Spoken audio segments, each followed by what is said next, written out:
Great. So welcome to Faith and Calm. We are in episode 69, and we're headed into the high holidays. Wow, they said, "Whoa, scary." Rosh Hashanah is coming, but it is. It's going to be a month. It's going to be a little over a month. It'll be Rosh Hashanah. So amazing how this time has flown. But we're not talking yet about that. But we are going to talk about, I think the topic tonight is going to be about, obviously, faith and calm. My subject is going to be dealing with your deepest fears. But Shalom Meshudis has got the opposite approach. He's talking about unleashing your incredible inner power. So we'll deal with that in this class. So why am I talking about this? It's mentioned in the Parsha. Moses is telling the Jewish people as a preparation for going into the land of Israel. He is giving them instructions. He's not going to be able to go himself, so he has to tell the Jews how to go into the land of Israel. And going into the land of Israel is not just for our forefathers. It says Masa Avos Siman Labanim. It's also a sign for us. How do we get out of this gullus? How do we get out of this wilderness? How do we get out of our fears and our phobias and our traumas? And how do we get into the promised land? So it's very important that how to get into developing a geula, a redemption mentality. And Moses tells the Jews, he says, listen, it's the thing. It says, sometimes you go to you have a therapist here. So if you don't know that you're sick and you have a problem, and you won't see the therapist and you won't get any help. So the rabbis say half of the sickness is knowing that you're sick. Half of the knowing of the spiritual thing is to know that you have a spiritual disease, because once you know that you have a problem, then at least you're going to start searching for any answers. And also you'll start noticing that some things are not right with you. So now you can communicate that to the doctor. And the doctor, now he knows what your symptoms are. He's probably just has to now look it up and understand how to treat this treatment or that treatment. But half of the healing is actually knowing that there's a problem. So the same thing here. Moses is telling the Jews, he says, listen, the problem why you're stuck in the wilderness, why you still feel trapped, why you're still connected to your traumas. Hello, Dina. Is half of the problem is knowing what the problem is. So Moses tells us what our problem is of Jews in this time of Gullus, in the time before Mashiach, what our problem is. He says that he says, I took you into the wilderness, Holech Atam b'midbar, Ein bo Adam, where there's no person, a midbar hagadol, the big wilderness, a Nora, the awesome wilderness, Asher Sam Nachaz Sarav Akrav, that there in this wilderness there were snakes and serpents and scorpions, and you thirsted for water, and there was no water, and you couldn't find the water. So you recognize everybody here in the group here? Say hello. Yeah. Okay, good. My video isn't working. I'm sorry. Oh, okay.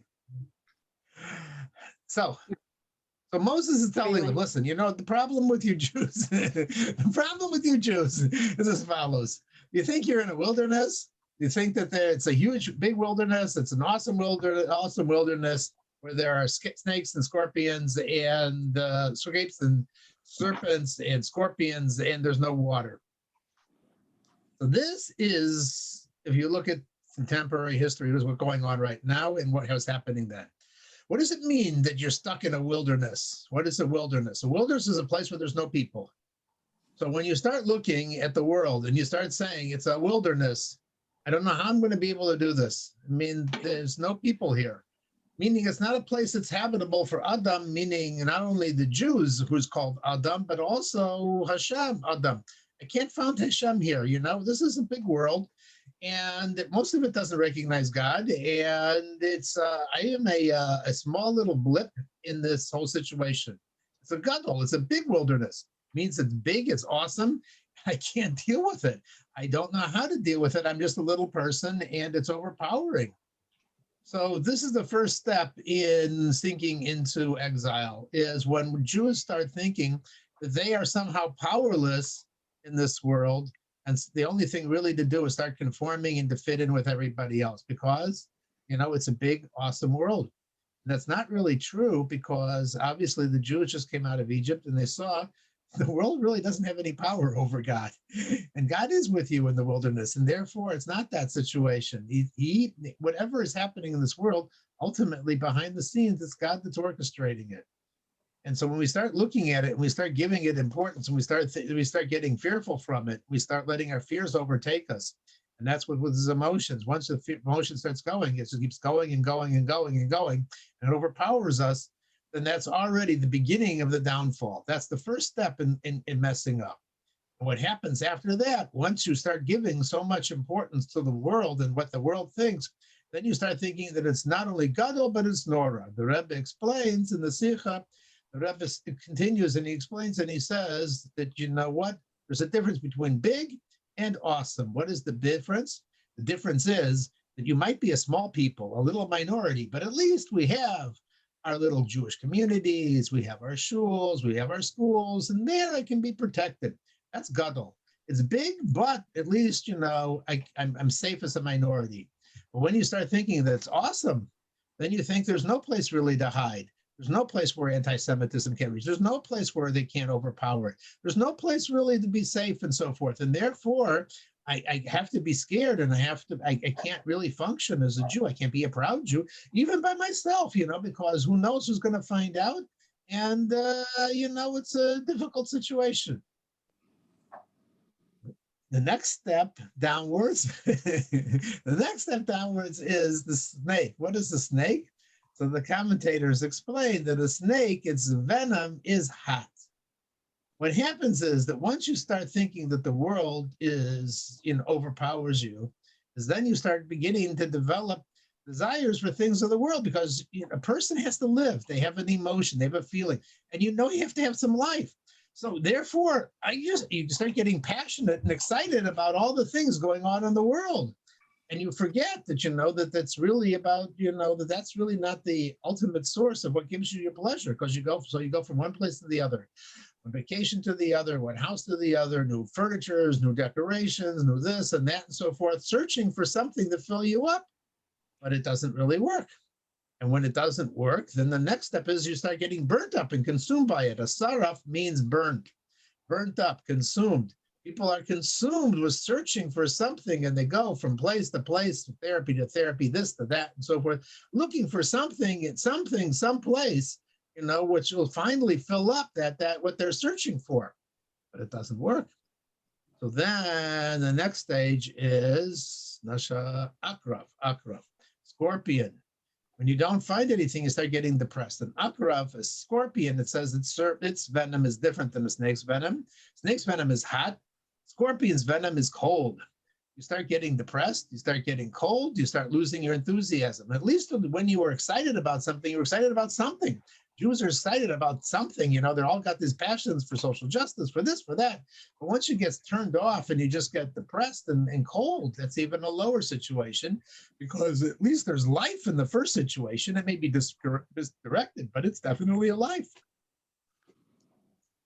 Then the final stage is V'tzama L'mayim V'Eimbo. Every Jew every day hears a baskol, a daughter of a voice. It's a bit of type of prophecy. It's not the actual prophecy, the voice of God, but it's called the daughter, the baskol, the daughter of the voice. And that daughter of the voice shouts out every day, Shuva banim shuva, return. And so there's something in a Jew that just never is not connected to God. It always is operating, and there's always something there. The problem is that when you're so misaligned with yourself, that you just hear this voice and it drives you crazy. I got to do something. I got to change my life, but you don't know what to do. And so you go crazy, looking for mayim as Torah, for water, for the life, and so forth. And you're looking and looking, but they don't find. And this is a very sad situation. So the Rebbe says, the first step is, don't let the world intimidate you. No matter what's going on, it's not that powerful. It just pretends to be. It looks like it. But ultimately behind everything, behind that curtain, number two, where what's her name?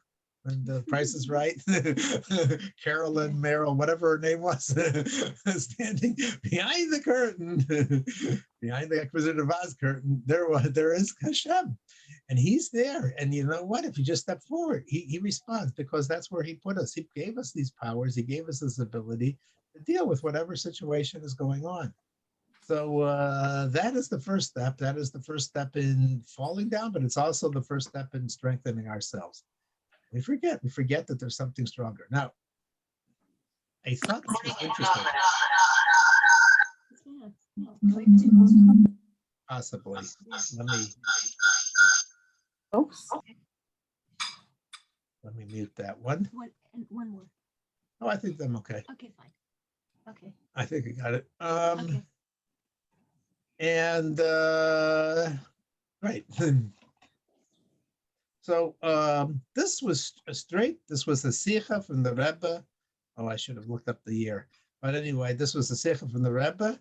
And as we know that the Rebbe almost every week for 42 years would speak on Shabbos, and he would say many Sikhas. This was one that probably lasted 20, maybe 15, 20 minutes. And the Rebbe used to speak for 3-4 hours.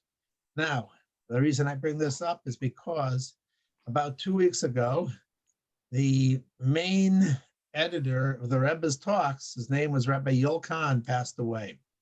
I had the pleasure of being able to sit sometimes and listen to him.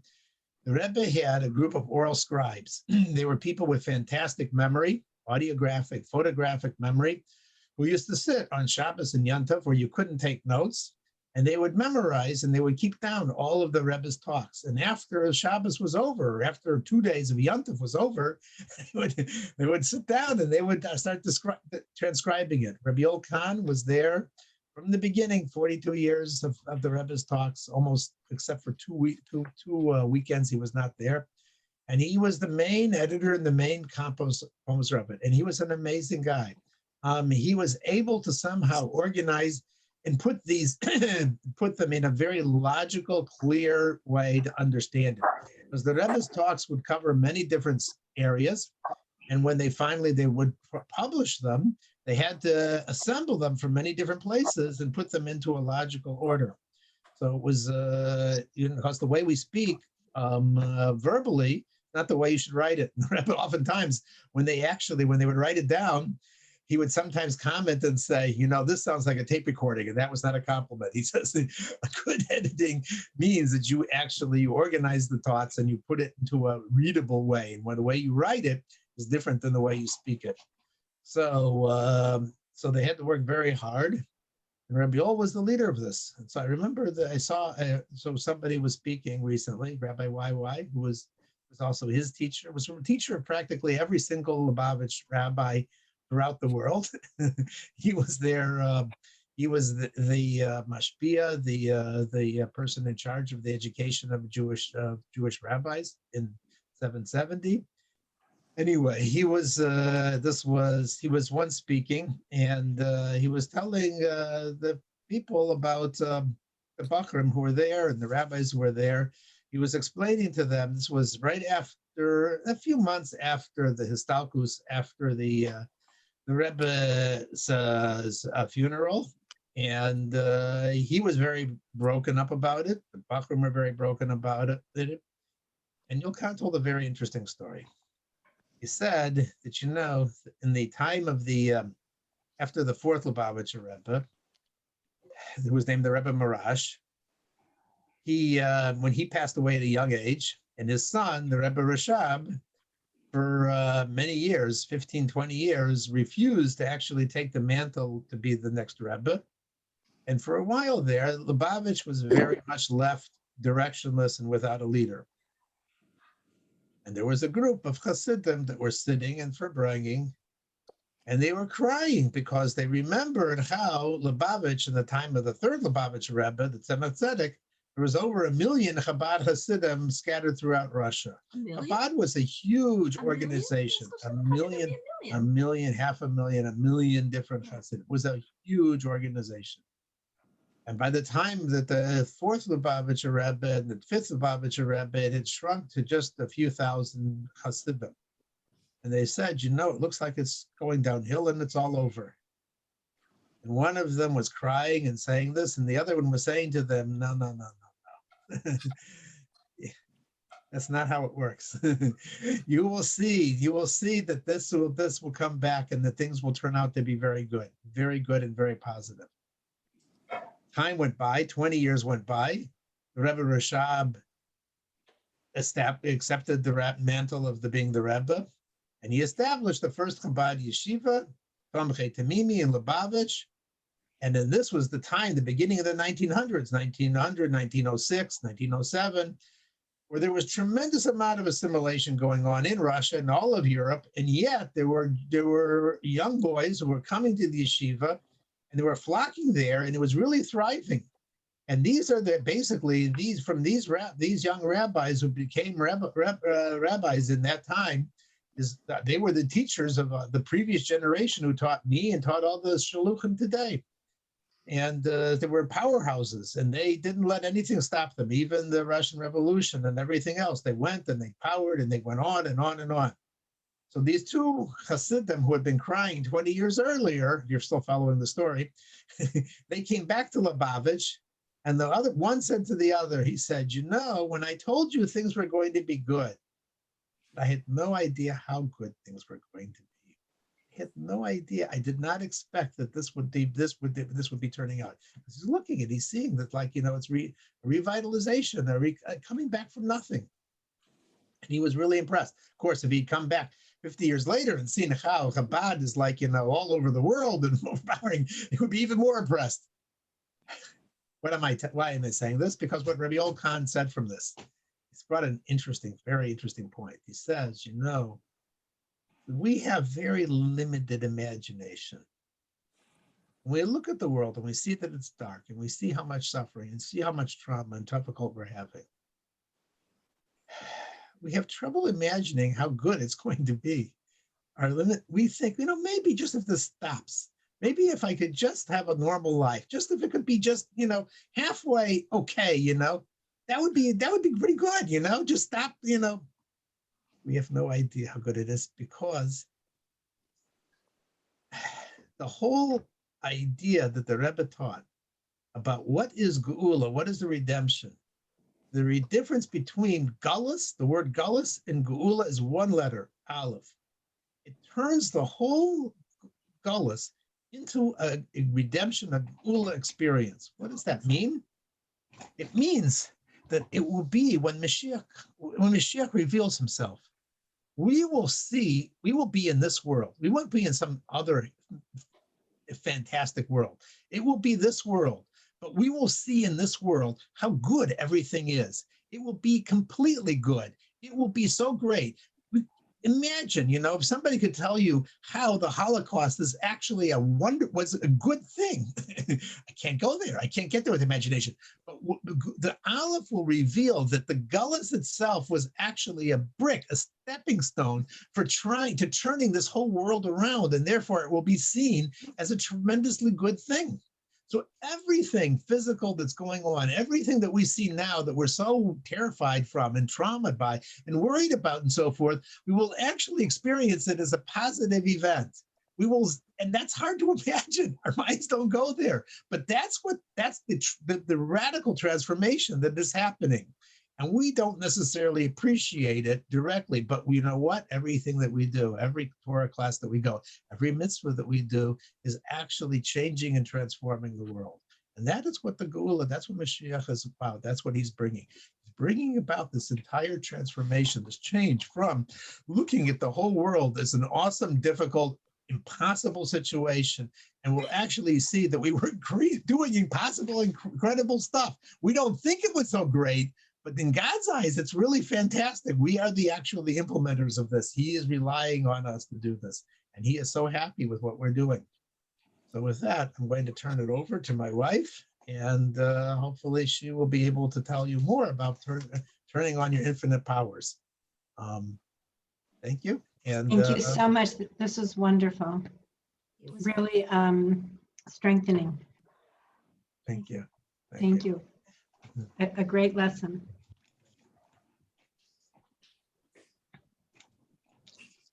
I'm so happy to see everybody.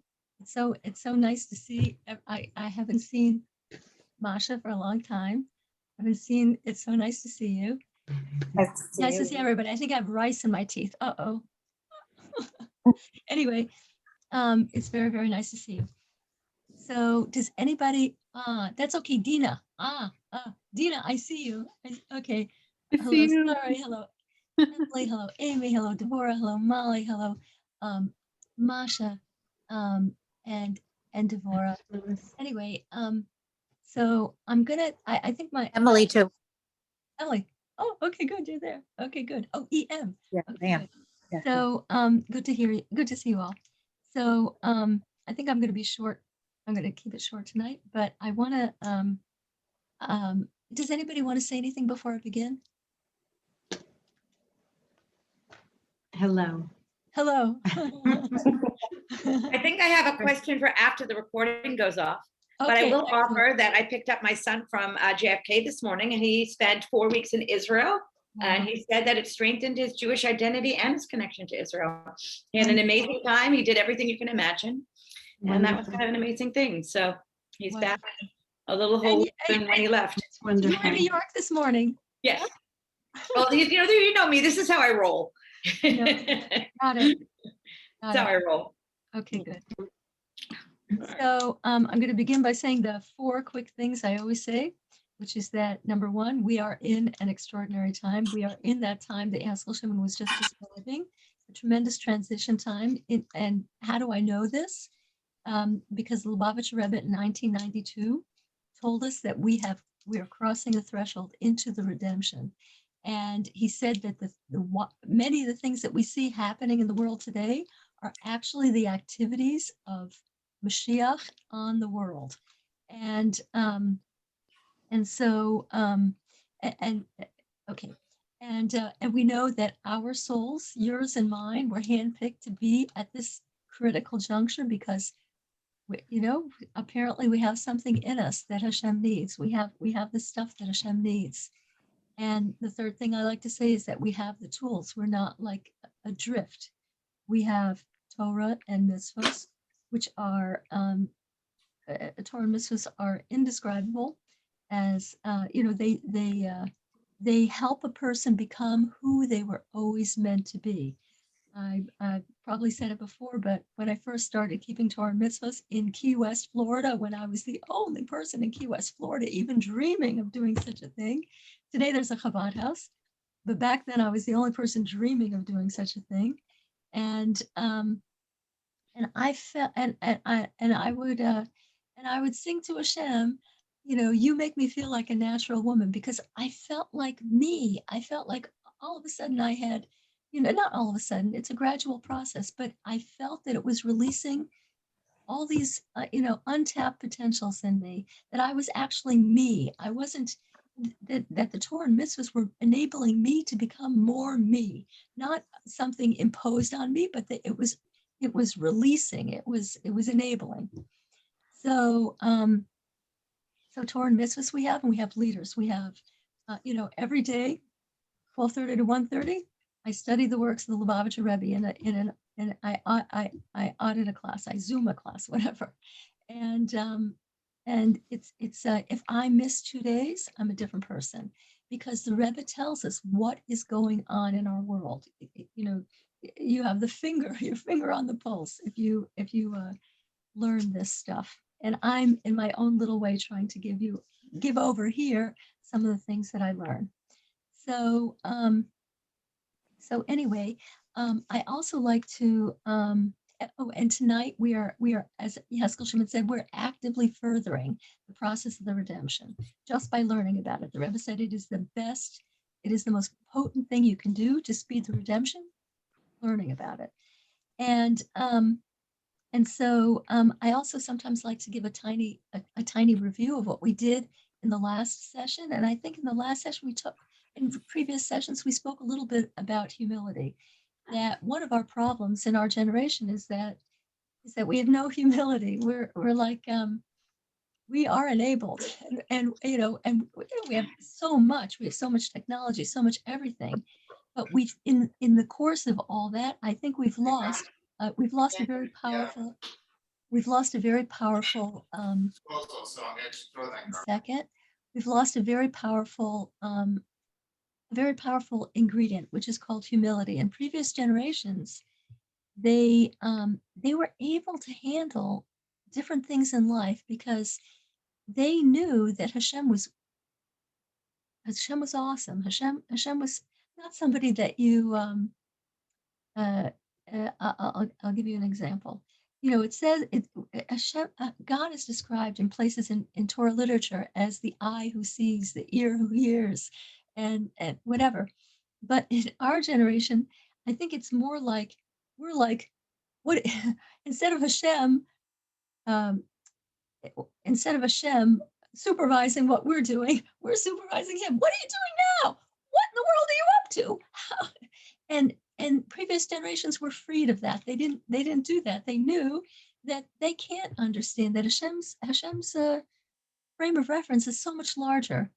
So so one thing, humility is a very powerful tool, and to put it in more modern language, it's very helpful to cut Hashem some slack. I read just today about, let's see if I can find his name. I read, some of it I wish I hadn't read, but I read about, in the Vietnam War, the North Vietnamese took prisoners. They took American prisoners, hundreds, and a lot of them were kept. They had 13 different prisons that they kept them in, and the most famous one was called the Hanoi Hilton.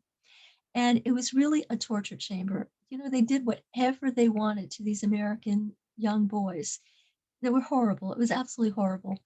And and one of the people who survived, one of the people who lived until they were released, his name was Admiral Jim Stockdale, and he was there for 7.5 years, tortured. Unbelievable things happened to him, and he says that the reason he feels he survived till the end is that he didn't make the mistake of many of the other prisoners. Many of the other prisoners said, surely they're going to release us by Thanksgiving. And when Thanksgiving came and went, they thought of the next holiday. Surely they're going to make a deal by this time. Surely they're going to make a deal by the next holiday. Surely they're going to make a deal by the next holiday. And he said those people, many of them died of a broken heart. I mean, it was horrible conditions, but he feels they died of a broken heart. He said he was different in that he said, I know that I'm going to make it. I know I'm going to be released from this blank hole. I know that, like he had faith in Hashem. He had faith that he would be released, but he didn't tie Hashem down to a particular circumstance. I remember in my long years, not as long as some people, but in my long years of dating, people gave very sound advice. Don't daven, don't pray to Hashem that it's this guy that you're going out with, or Hashem has a plan. Just know that there is a plan and it's going to be good. But don't pin it on the next thing. Like if you're looking for a cure to something, don't be devastated if one thing doesn't work out.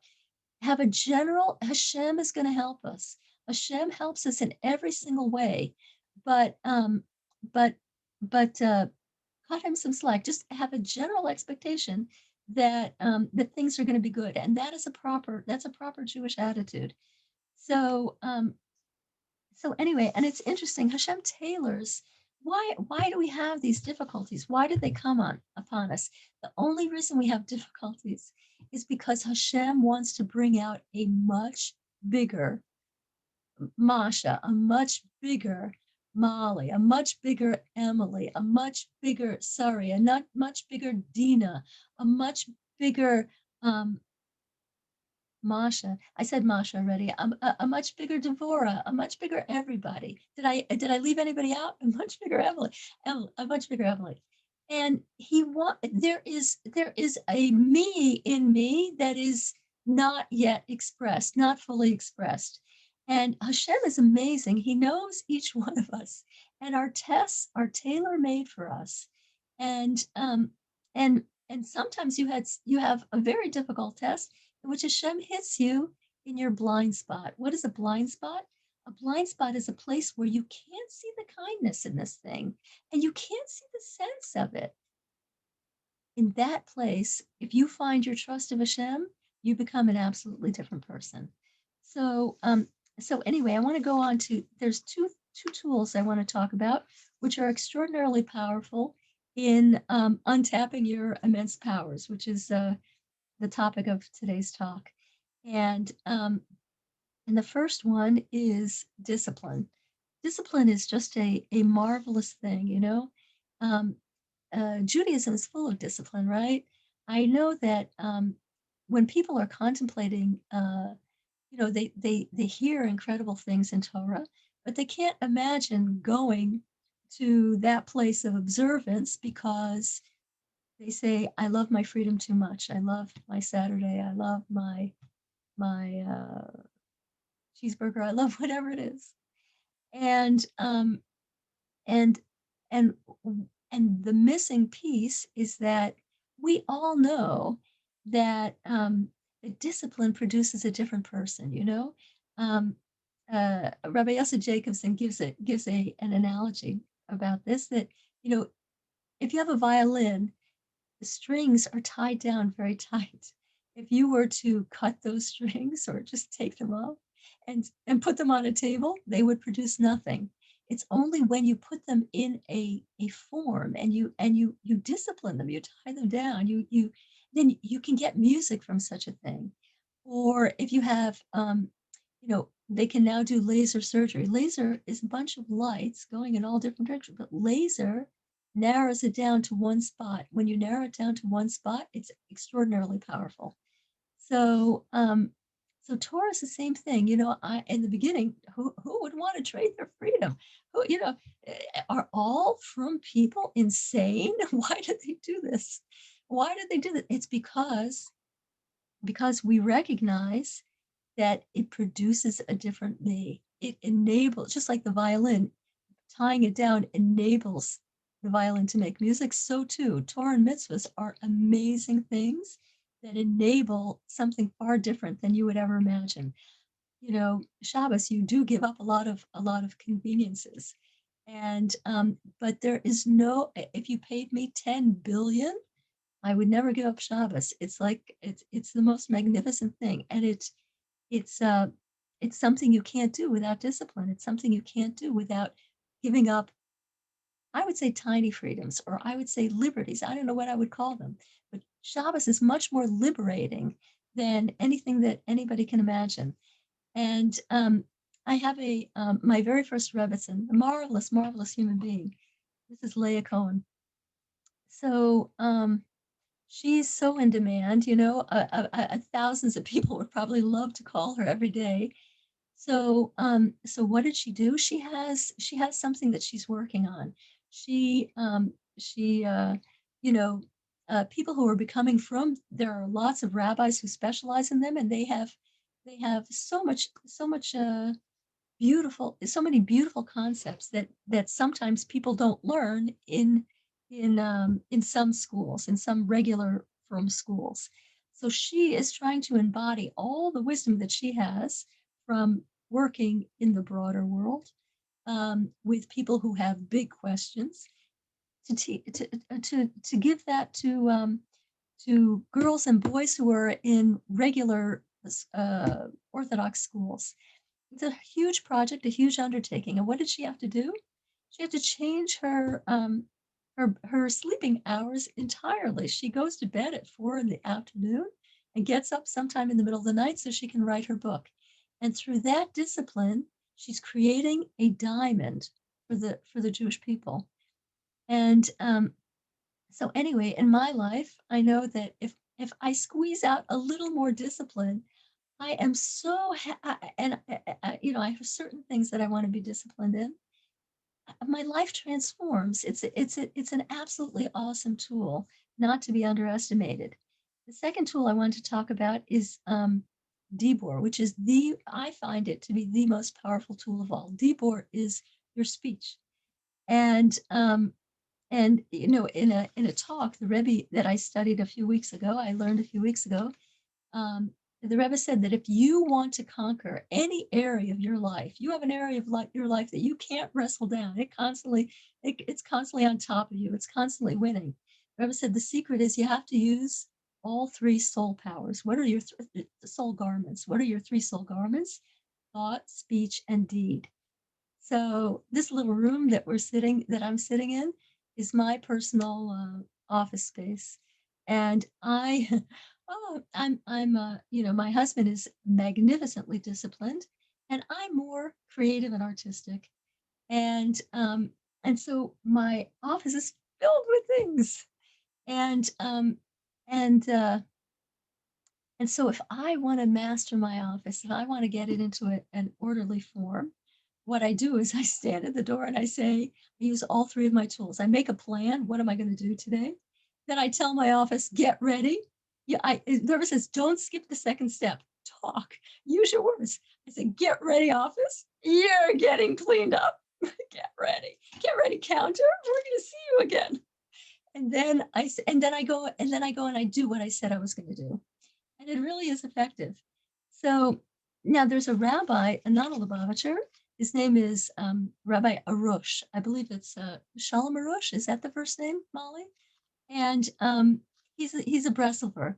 And he says the most amazing things about Dibor. I was just listening to something that he was giving over. And I'm going to give you a short Hebrew sentence. It says, Dibor hu mashpia al hanefesh. Your words have an influence on your soul. With your words, you influence your soul. He also said that kol ha'amuna telui b'dibor. All of your faith depends on what comes out of your mouth. If you're complaining, or if you're like screaming at Hashem, or you are doubting Hashem's love for you, it's weakening. You're doing nothing but weakening yourself. If even in the biggest pickle, you say, Rona Shalom, I trust you. You have always helped me. You are going to help me again. You help me get born. You give me every single breath I breathe. You give me every piece of food I eat. I'm not worried. And you can even be lying. Let's say you're worried like mad. If you stand and you say out loud, I'm not worried one bit, you know what happens? You start feeling much better and you start feeling much less worried. Debor is an amazing tool. Your voice is an amazing tool that God gave us. I'm going to give you one little so anyway, with our actions, with our actions, we can make ourselves into a happy person or a miserable person. I have a cousin, his name is Harris, and Harris is a natural genius in happiness. And when I was little, it was a pleasure to.